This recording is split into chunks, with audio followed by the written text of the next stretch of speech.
ខានជួយប្រម៉ូទប្រពន្ធរយៈពេលដូចជា3 4ថ្ងៃជាប់ជួយ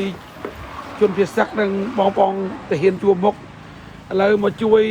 ប្រម៉ូទឲ្យប្រពន្ធវិញណាបងប្អូនអើយជួយគ្រប់គ្រងវិញមកប្រពន្ធខ្ញុំថ្ងៃនេះចង់ខ្ញុំជួយប្រម៉ូទព្រោះខានជួយ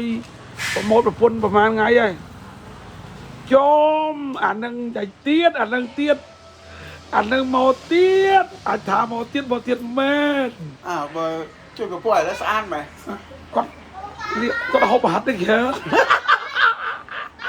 អូគាត់ហូបប្រហិតបន្លែហ្នឹងហូបបន្លែប្រហែលសាច់ធម្មជាតិមកផ្អែមមកចឹងមិនស្អាតផ្អែមណាអីស្រួលអញផ្អែមណាគាត់ផ្អែមណាហើយពុំឯងថ្ងៃនេះចង់ញ៉ាំប្រហិតអីពុំទិញ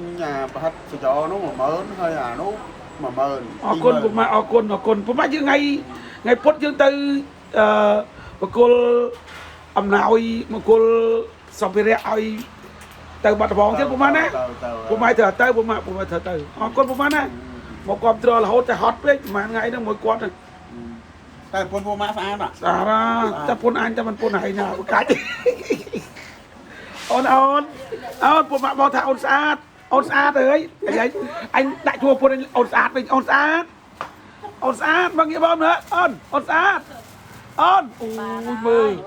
មើលពីក្រោយអេមណាមើលពីក្រោយអេមណាអូនមើលអូន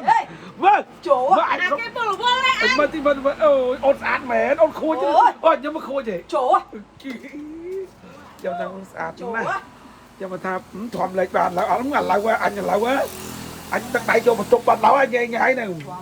ធំលេខបានแล้วហើយគាត់ណានៅគាត់លុកលេដែរតាគាត់នៅមុខខ្លាញ់ហ្មងហើយតែស្អាតនៅអត់មុខគាត់ជឿជាក់ហ្មងគាត់ជឿជាក់សាហាវអប៉អើយបងប៉ុណ្ណៃឡើយដូរឈ្មោះអូនស្អាតណាអូនស្អាតចង់អួត